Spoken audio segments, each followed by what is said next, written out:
Premo ato eha UTV so ye worship house abeka junction enkran omanma ye mamu nyina aha emmakwa aba eba omanmu ene amanone nsem na agoprama so nsem a yaboaboa no na ni nyina edi donhwe baako ebekenkan amamu eso this way chocolate drink cocoa papa na ye de aye na de ohia ensose afa special ice drinks de papa ewo edwaso ene wo special insuo na nkasa nso eboye nchidom enmekwe eso emu a ye de nsem nyina ebe mamo de wo ba betie no ebi enie wo de adesedie ato omampanyi anim se na daroma get fund enhyehyɛ mapa ewom ene enema bi te se enkonwa akade ne ade no wo momodin a ema GIMPA wonsa enka bi na boa ama enema akoyie ede ama wo mo Omampanya bedi eche Dr. Mahmoud Baumia edi atu dwa se NDC amanyoko de atroa eno nokro eya se propaganda eno nko a na wo mo eya de ewo ho Makola ejabia etoto omanfo so tos mo no ekowi ase aban edi 2.29 million Ghana cedis ama wo ma wo mo ko ahohiahia etisa no emo na amonone ensem emo no empanyufo kuku dam Ako kani Sudan Prime Minister awotu na de so ne nanso akosan el Khartoum awobo amane se opanyi no na pomoden ekoyie wei ane ensembe na yede ebesomo se premo tobre kase okinkan for eyeme obahima Afia Asiedu yentie ensem no enhyemu Chairman of that Governing Council ano ewo Ghana Institute of Management and Public Administration aye twenty friend GIMPA ano hey Owura Kofi Asante wo de adesede eto aban anim say ni titu ni omampanyi won hye na Ghana Education Trust Fund enhyehyɛ mapa ewo ma ema akade a wo betumi de ahye ama de kye ne adesua akoso say ye nkonwa enwoma ne ade no wo momodin asa GIMPA wo musa betumi akabi na aboa wo mo amo asisi lecture halls any library any niema bebre ewo wo mo campuses ahoro GIMPA has been and still is a self-financing public university. We meet all our capital outlays. We meet all our administrative costs. Over the years, 60 years, if you look at the record, some effort had been made to expand the institution. Now, your own council since 2017, since you made me chairman of the council, we've tried hard to expand our facilities, infrastructure facilities. We've tried hard to expand our lecture rooms. We don't have any library to talk about. As for hostel, we have none. When I talk to friends about GIMPA, and I tell them that GIMPA is a day school, their jaws drop. Because everybody had thought that GIMPA is a boarding school like Lagos. It isn't. We don't have a single hostel. The problem is that because we don't have lecture rooms, seminar rooms, because we don't have hostels and so on, we don't have a library. Frankly, Mr. President, we are handicapped as a higher education institution. Now, if we had hostels, for example, we could attract students from all over the country, from Tumu, to wherever. And then we could also deal with our ECOWAS people. ECOWAS, we organize courses for them, but because of accommodation, they can't send many graduate students. Then, of course, the question of library. Every higher education institution must have a well-equipped library. The work you're doing is extremely important for the public service, for the nation. So we're required to give it very serious consideration. The finance minister will be informed about this request, and then we'll engage and see to what extent there'll be a meeting of minds about providing the support that you are seeking. So you can count on us to take this matter forward. I'm excited about the idea of the publication. I think that current and contemporary publications of materials of a public nature, such as you're doing, can only enhance the quality of our national discourse. And there will be places which act as sort of reference material for people to access. Is a very constructive and progressive contribution to the development of a serious ideas-based national discourse. Unfortunately, too much of our national discourse is not so influenced. So I think you've come at the right time, and you'll be filling a gap that desperately needs to be filled. So let me congratulate you on the idea. And hopefully, it will not be a 9-day wonder, that it will be a systematic output that will come from GIMPA. And all of us will be the beneficiaries of it. Ghana mampanya bedi echire Dr. Alhaji Mahmoud Bawumia edi ato metropolitan municipal and district chief executives ayapa omu nyina anim say wonya dwumaden emodawuro na eniema pa omampanyi ene naban eye no enhita ewo Ghana fanan enyina na anye saa NDC for de ade omye ho ade ane say atro a ene nokro ese propaganda eno enho adwuma eno mobeye Ghana mampanyi abedi echire Dr. Alhaji Mahmoud Bawumia ekasa no ochire mu a oso no kokroko amanyuko na adodankwa akufu ado eda no no omabo mo homodi wo ma Ghana bupa eba mpuntuo ensemu a onfa Ghana for enko achikra no obo one district one factory one constituency one ambulance one district one warehouse and Afia digitization a yedi Ghana akọ high tech ewo wiase nyina anim odi sansemo nyina etuja wabra no woye nkyerɛkyerɛ dia ma MMDC sa wapa won fufuru ewo nkran na odi tumpenifo nyina anim sɛ ɔnhwɛ ne wonya adwumaso sɛ ne bɛn na MPP amonyuko no anim bɛbanyam na biribi obenya akonya so ne Ghana fo ebɛkasa no ɔnhwɛ ne won hunu sɛ empuntu a MPP amonyuko no ayɛ no obɛbobɔ so baako sɛ ne bɛn na Ghana fo bɛhu empuntu a MPP amonyuko no ɛde abɔ ɔman no mu. When we crafted the 2016 manifesto, you would see that what came out of that manifesto were flagship policies that included everybody. And this is why you see that we said planting for food and jobs to cover farmers everywhere, where everybody will get the benefit of that. What we said, one constituency, one ambulance. We said one district, one warehouse, and we are doing that. We said one district, one factory, and we are doing that. In fact, we have built more factories than any other government since independence. We have said free senior high school education so that everybody will benefit. There's no government since independence that has invested more in TVET than the government of Nana Addo Dankwa Akufo-Addo. There is unemployment, but there is no government in the history of the Fourth Republic that has created more jobs than the government of Nana Addo Dankwa Akufo-Addo. Our digitalization program is a major program that is setting records in the world, not just in Africa. In the world, we are making sure everybody is included. Today, the national ID card that the NDC couldn't issue one in 8 years, we've issued 15.5 million and we are counting. Today, we have a digital address system in Ghana. Our transformation agenda is on. Now, of course, this is why we brought about Agenda 111, which can also be summarized into one district hospital. And that is essentially what is taking place. Approach your work with confidence. Our record is going to be and will always be superior to the record of the NDC. The NDC is very good at propaganda. That one they have specialized in it. But the only way we counter the propaganda is with facts and data. That one they are very afraid of facts and data. This coming election in 2024 is going to be fought at the local level. It's not going to be fought in Accra.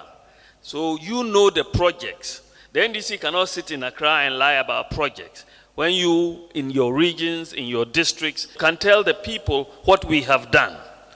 When you tell the people in your district what you have done, they can go and check. And The NDC cannot come back with propaganda. We respond, we have to be proactive also and tell the people what we have done. So the delivery tracker, please get your planning officers and get involved so that, because the new version that is coming up will allow you to update the records from your districts so that we don't have to come in and say bring and then we have to fill in, but you can do it from your district.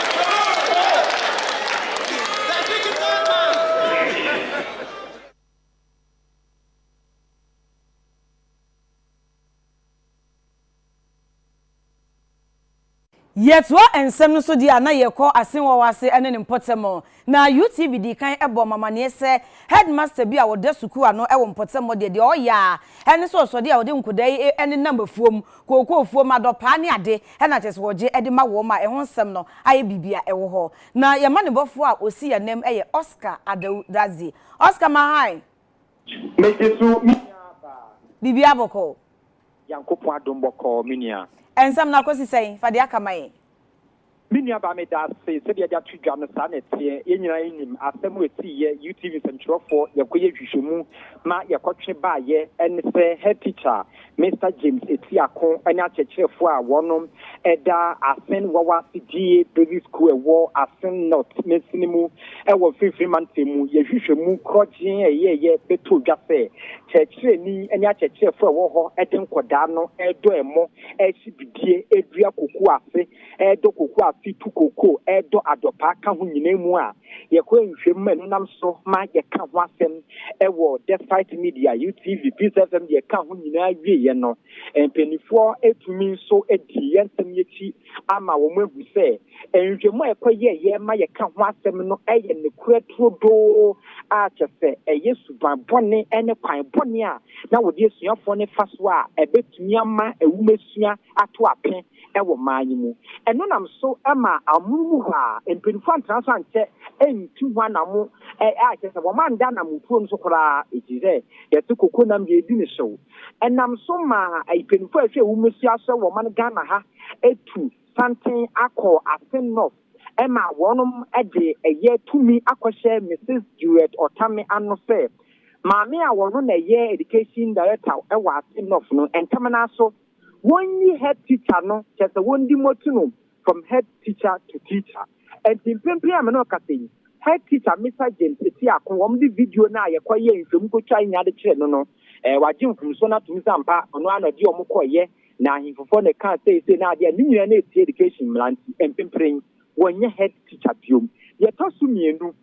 fan say ebia na head teacher na chechefo ndi besu say eye nkoda ne awofo na ewokum ho ena yi UTV central pass train ye koye sai nhwemi abetodwa ema saa so twa yi ban ti no ebetumi aye threat amomo enti head teacher no so ye yi no eti saa school ho edi no ko bedu fofo kra emben bebia na saa asem esi ye kra ya te kra mpo se wo ma kanso asefe empinfo ebetim konga afre no ewo disciplinary committee nim emo abayi ne ho ano eno eti kra no achechefo ni bi e ka ho bi ye hwe han ma wo mo kra nso esuafo ndu kodo wo na dopa na ade ma wonom komleko aye se odufum kuma ye fum ndwa hetita na ye mistake amo achechefo nso ntumi nka eno nso ya tese achechefo nyina nso wo ma so twe nso ebeba nti me no kase die nsam no bebi akowie no a yegusu di yemi edi ekire na nso hetita ndie ya di motu no oni school ho biom achechefo nso ya tese penfo otu omo anamo a wo nyina no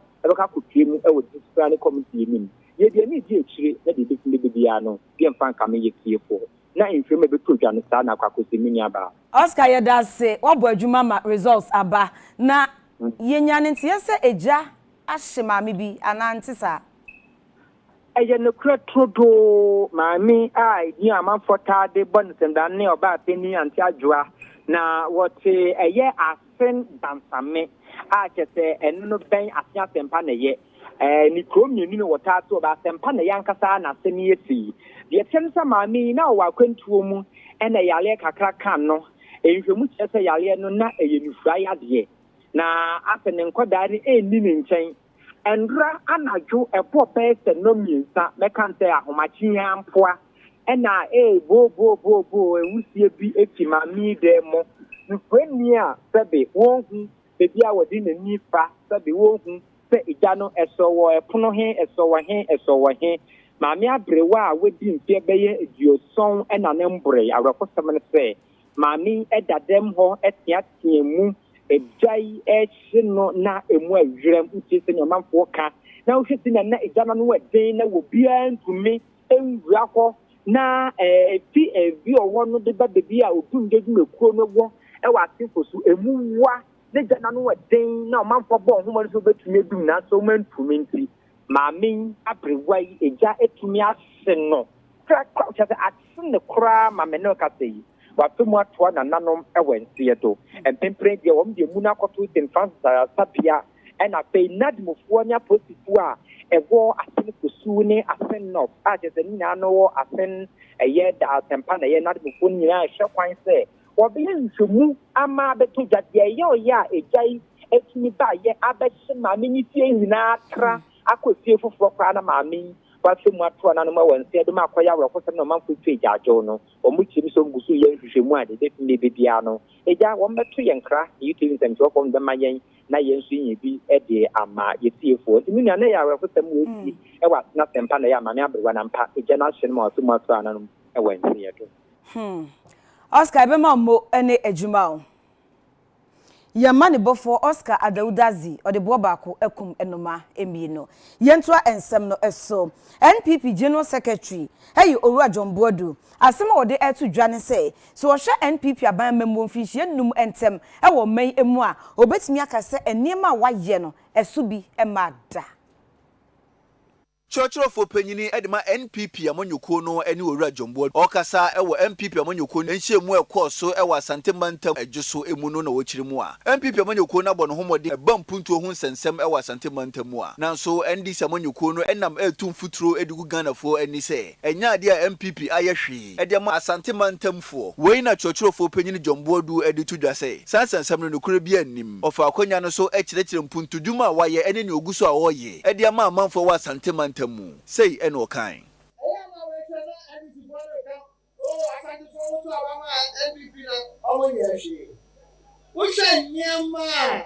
His Excellency Nana Danko Akufo-Addo Ayere ewa Santimema. Cheta Bonkra Inland Port.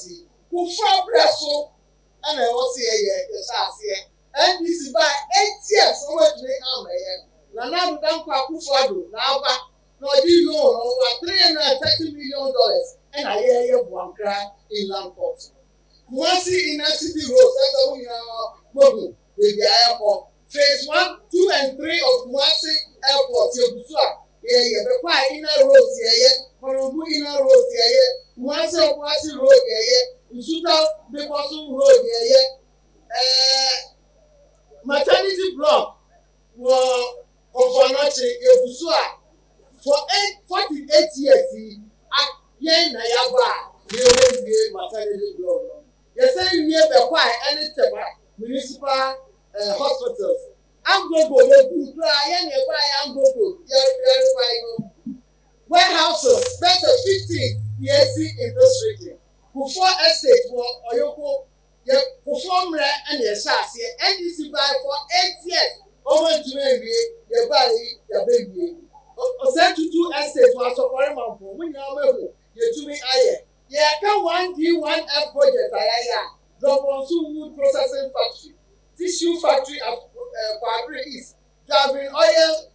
Mill Factory, Palm Oil Processing Factory, Multi-Fruit Processing Factory at the Mebuba,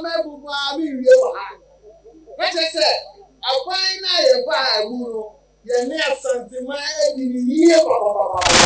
Momo said that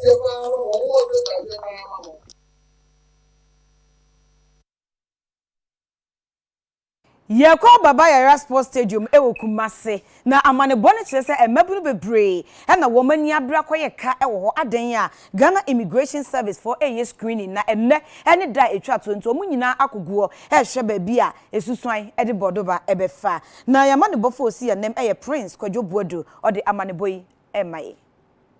Efi dwada na Ghana Immigration Service sha asese wo ye screening eyim Emran Senaba on per se, Omunu Dijuma, na mo don quantity mu na na be piem asantimantem ha kro ponkumase a baba yara sports stadium e won adwumade no koso every Monday no so obedru ha nipa na abodom piem o ha no na ano odin paye ene ya wade na adwumade no de ba wie na no so UTV yabo anan be piem o ha no nse nipa no edoso paye a enya asem keto na emu mpanyimfo no mudi nkomo a omo se Jesus Saturday am be aptitude test no mo ni nsem chofo be kasa no omo ni ye kasa off camera no mo se adwumade de kototin na emu de gu akwan mu kire se obi be ye test ni bia nemo mo hwe bi no apart from say epako no certificate wa pass no ne tintin ni moja and say yawe bi eni ne ho ananse woni double surgery record bi a say sekan enka no de no tattoos so ye be man so a so wabo waso bebre so a ananse wabo waso kra na intimi fa onye adwuma no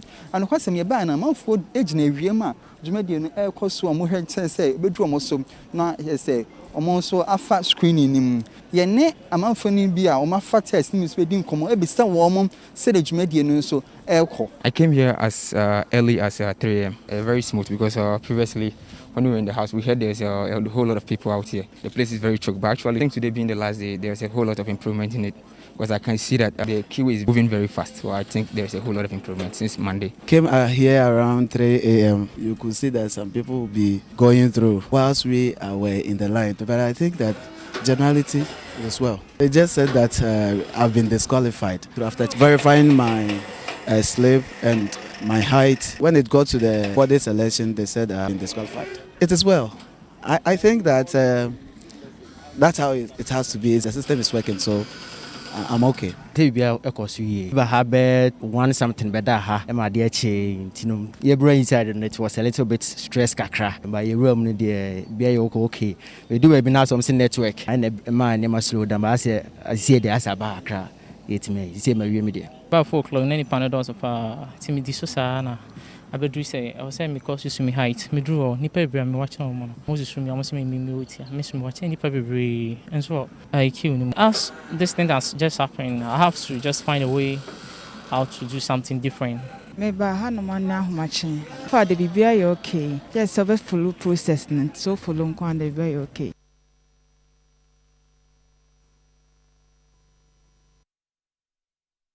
Ghana Immigration Service almost screening ya ehun ye demo eko tamale ewo etifido mantam emo na ya man bofo Washid Alasan woni wo ma omoko akopre ni bi applicants ni bi atwetwe enkomo inti omra. Yesterday people came in to do their own and they couldn't finish, so as at now others even slept here yesterday. As at now those who were invited today have not been attended to. And look at, as you can see, we are all standing in the sun,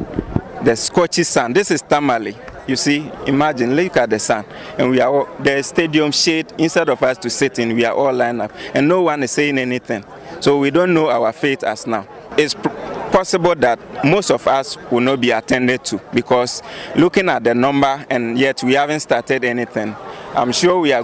most people are going to be left out. And the exams is going to be conducted on this coming Saturday.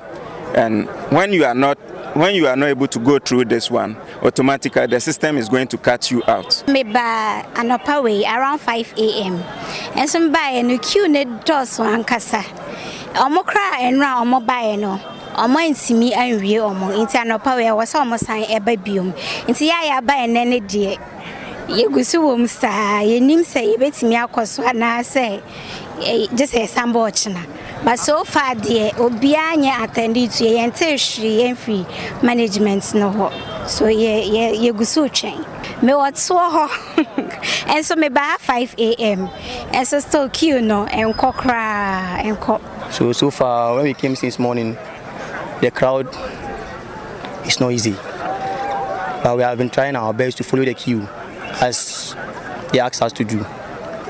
But since morning when we came here, nobody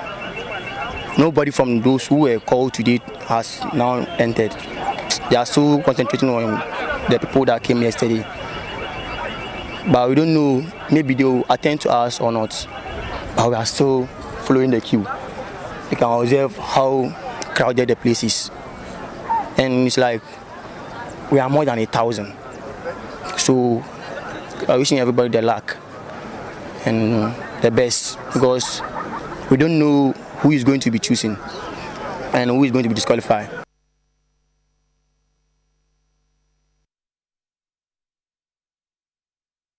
July bosume ewa afimu ni da na etoso enum na ebeto dwase eja ato stores bimu ewo Makola na emu yapa da enei asoye hwe adwadie ni mfididwuma honsem so no ebo amane se wo momu ko adwam no wo di sika 2.29 million Ghana cedis akoso wo mo asene mo ya ha ewie ya na yensrem Makola ha de midru ha na madru mediem pa na amu hu se ya si na politicians na sabia na mudim ya si munim ba bia ya sha ase free 1977 na me be UAC manager 77 ya so se dudu obebe wa le bia moko school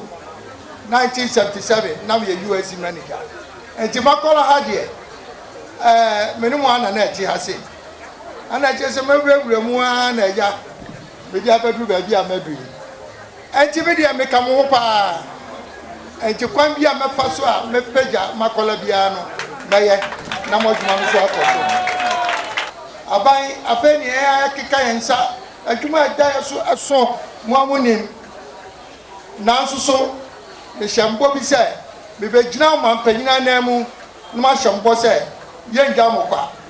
na yabakeka yensa ase na mo a sabi asamo to mo no kakra bi ebenya ye be so masibia no ye be boaboa mo na yaba ni abeso masene enu ti na ne ye wa ase badira ye bedi ye na ye simple so obeka ya July na dan ehye ejumadiefo bebi omoton omudidwa omohihye omoni omade omde omno mesie no edan no eja tomu na ehye na Minister of Trade and Industry kasi ye mbra ne behwe kwan ya ye befa so de aboa omo ewo ye friend saying support juma na ye no na ekwan ya ye fa so se ye bai ne ne nadmofo ne omo muhia na ehia ye ene ye bon komo ne ye fa kwan tu omo a na ejuma no ewe omo dia ene omo edan ne ye omo dia ene ye hwe ye tena si ne ehu se nipa 98 omo wo mu a omo dan no ahye ye free honom na ye fa so ene omo tena se fa kwan ya ye bebo omo ehwe value na assets ne ne omo na ewo ho tende jumadi a ye babedi Minister of Trade and Industry Honorable Alan Kojochwa Martin Baye represent sika kakra omo de be hye ejuma na se omo de bodi edwa ama omo ejuma na se abastro kakra Minister of Trade and Industry sika na ohihye ene ye 2.029 million Ghana cedis na ikwan ya be fa so ne se nkofo ne be ba register ye ne o ma registration ya ye due diligence ya wa Ghana Enterprises Agency omo free ho a omo be ko ye ne omo be align ne ye ne omo ko CBG bank no omo akwakoje sika na ye ne omo be ba ye ne be so omo nsa akọ sa ne make sure say number na ye kan omo na omo nsa be kan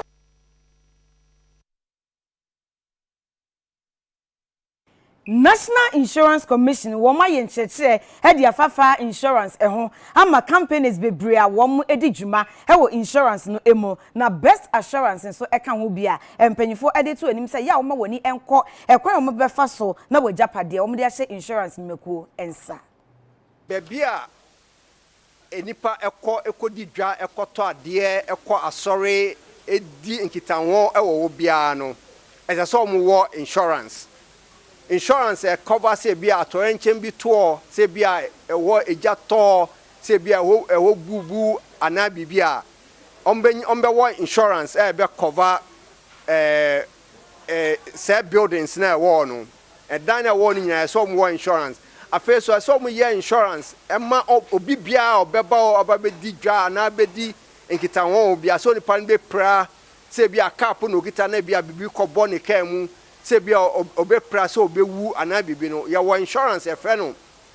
public liability insurance and I say third party liability insurance a cover safo ya omo kokodi kita ho e wo say be bia mabobo so nyina say ye bia ya sorry say bia ye cinema hall say bia ye offices say bia ye school say bia ya bay say be bia bi nyina no ye public areas no so mu enya insurance cover omo buildings no omo dan no any insurance e cover omo bi obia oba ho ebedi nkita ho obia no obewo insurance NIC e wo ho emma all policy holders ebia obey insurance bia no ebia wanya claim bia edimu na insurance company entwama no fabeda National Insurance Commission obe make sure say the eyo chefan bia no e fa insurance no nsabeka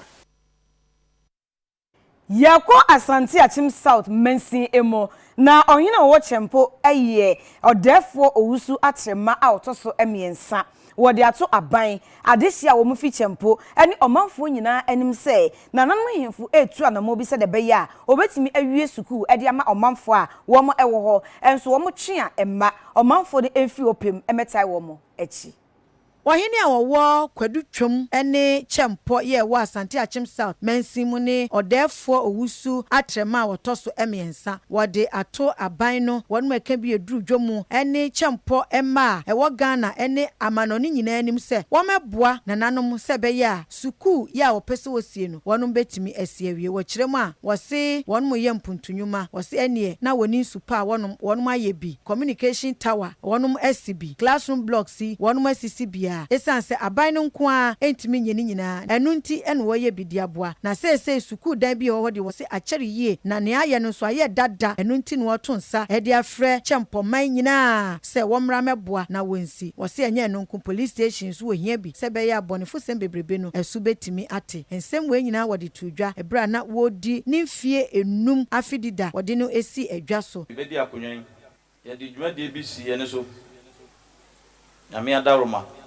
waboya ma yatumi aye dwumadie bi matubo ho makumaku edu de ama chempoman masi school dan me ba eno na ohia me bedi na de na oma eno chempoman abomode asi adru flow level me so ma ba beto aso ama ye de nua guso e wo soro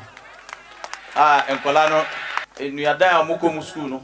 ye si ye memo abetra blog ne ebubu nua dan na firi ho afensu KVIP na nan mo yisasi ama Assemblyman Unit Committee omodi communal labor aye ema ene omawie esi ho de etosu bio eye police station we ha ntem ha police station ni ba bia ade esi mani so se me he se mesi police station and afi secondary school and so bi ni patem ha na ebo mode se ye benya secondary school e won patem ha madawo eguru se aban no ehun se me ye mputu djuma bi ehun se de me ye no e fata na se so oboa me na obeboa me a e dana se school no kura na ye boso no ye nwie ya wie mu be wo ha chiche mu be diosun ntino ye se am season se omomwa meboa na ye wie school no na nkola no free dua na se UTV Nsɛmtwerɛfoɔ any presiding member wɔwɔ Asante Achim South mensinumu Honorable Beatrice Chey edi nkomo ema wɔno nso edi ensɛm bi atudwa Asante Achim South ye nkuro na dɔɔso ye pa ɛyɛ ɔha ɛne aduɔkono wɔtwe na wa wo hwɛ sika beba assembly ho nkuro ne dɔɔso ye kwa ebi ebeduru so na ya kakra bi entimi nya nti sɛ onya wɔhene bi na ɔbɔ ne ho mɔden na ɔma ne ho so a na sɛ assembly no nso ye support no enti de na na de atudwa no assembly na ye krado sɛ ye be support no kwan bia so ni suku a wɔse aka akra ne ya no wawie no ye be hwɛ sɛ ye be boa ama wawie ne kra de aka nyina no so otu anamɔ a ye be bɔ ne chidom aboa ma bibia wie pe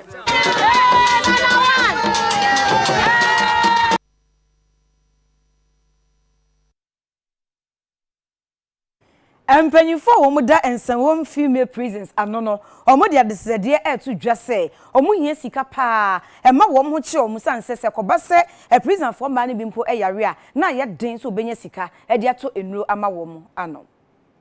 Assistant Director of Prisons ya ohwe nsanwom nifa wo mo age emma eto eneduafie no eye ADP Christiana Asiedu na wakasa e de ato dwase sisia no wo mo ho ehiahia wo mo pa ni nyina ene se ewo mu se aban eboa wo mo ede nanso enuru ahodo ese se wo mutumi enya na emma wo mo neduafie ho no se wo bi eyare a wo mo ebetumi ede ahwe ne yade no eho akwa atwe pa emo a ese se wo mu enya efiri afoforo ho kura no sisia no enta emma ni nyina se COVID-19 eba ye nipa dodo no ano enya adoye kese enu ntini ama wo ho akire wo mo pa aha ye challenge a ye face pa eye enuro Okay. And inmates ni bi omo health insurance mo but ebi wa Ayere na ebeto no de ne beko no na any health insurance card no and cover. And then ebi wo ho na omo pese doctor ni pese utwa scan. Na ohwe de kudi o eye inmate ni ansa na wa proceed. Yet why nkase boy so aye kodomwa dampase na gomwa dampase e wo gomwa is mensin e wo emfifi mantam emo ohina wo hwe ehye e wo ho eye nene na ohime adesedi a wode etu dwane se enese oba ne mpotem a emabunu bebre na enye nyuma enye ni nyina afi akwanfon akwan a enye papa e wo ho enti o se aban se animanimu ya ejaso wonhwe na akwan ne wonsiesie emfa emma wo mo nene na ohime dene nsam etu edwano wo kire se ewom se ekuro no ebempona no ye ka Atlantic Ocean eben ne pa na nso enioma bebre enkoyie ohia ena ekoso ewo mpotem wo ma adehye ebre ewo dampase ai no ewo gomwa East Mensin mu mfimfini mantem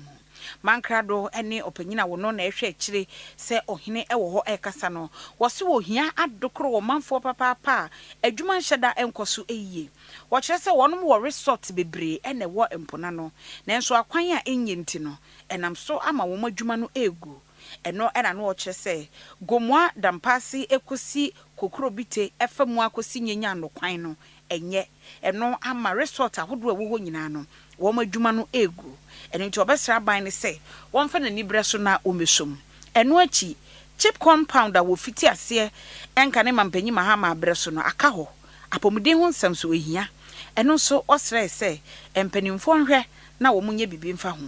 UTV Community Watch ena ekopie nsemi so early 2015 almost started chip compound say almost see ewie say aka nyama kitikiti bi aye say omuye na obia omo abia no ama omanfo a omuba ha ana omuwa ha no bibi ne obenya access to Ayere sabia bepim ene new government buy afi 5 years ni omo hu kika efa chip company hu no say na enkone me dey adisrede etu ya disi enenem no hwe na chip company no obeye ho dwuma na omo commission dey ebeya ye benya Ayere sabia ewa ha since aye na namba twa akron ase no ko tabakopon fa ha ena sebe yesu so aye no wa so bad ena almost nyame adom ekofo ba si clinic ma wa ba almost up to now omo bia no ma ye enti in fact your problem bebe wa me ye pa aban ni mpenyufo omo hwe ha no ye pa mo cho se omo mra no mbe kwan no ma ye na ye bre ye ka se kwan ni na eboa ye de ende ye boa because kwan no de enye kra isa eto me bi obi yare kra moto na ye de nipa no ko za obedu honum kra na time no afa hu kra nti ye sra ban se ombe hwe kwan ni ma ye na isa so clinic ye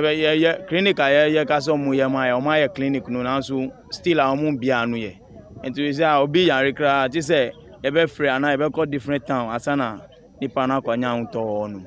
nti ne ye sra ban se ombe hwe ma ye kakra.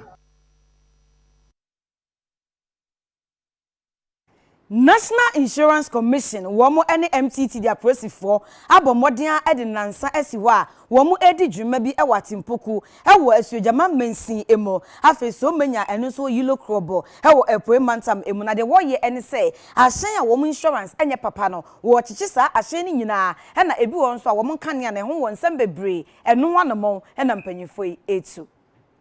biara obeye insurance biara dey make sure say insurance na why e was a database ne so said dey be ya ye be fake insurances nyina efrim nti ya no pay ye ba ha say ye start dwumadie endra ye hu se bebre wo hono mo vehicle no insurance na ewu obi dey ewu 14th of October 2020 ono kra ne sticker no kra ye old sticker and the boka ne ho a oye den o dey fan crop ye taxi Sani nyina it goes against the law. Obi also stop na oni insurance and so oye den wafa passengers are omoko. Enti sani nyina ne pese yi free ekwan mu. Na che say obi o de car be si kwan so bia no be make sure say insurance na eden. o ne car no insurance and insurance enye den enye fake nti yesre passenger bia obefro car bia no ye de number ya to just *920*57# bo keke hwe se insurance e wo car ne ho ana eni ho a wo say boss *920*57# na unya information bia information obenya ne say the vehicle details no it's not found on the MID so when I just say insurance no bia any car ne ho nti yesre ye nyina yenye se de be ya e be yi cars any insurance in every kwan no so him say that kind of extra LED lights now in your own interest no way you because we have realized it's also part of or the cause of accidents happening in the country. And as I said earlier, no, we are doing all these things to ensure the rate of accidents the way all care in the country should come down. Though we cannot eliminate it, but it must come down drastically. Kasiye efi UTV so ye worship house Abeka Junction. Modaruma yenton kre emra sisia.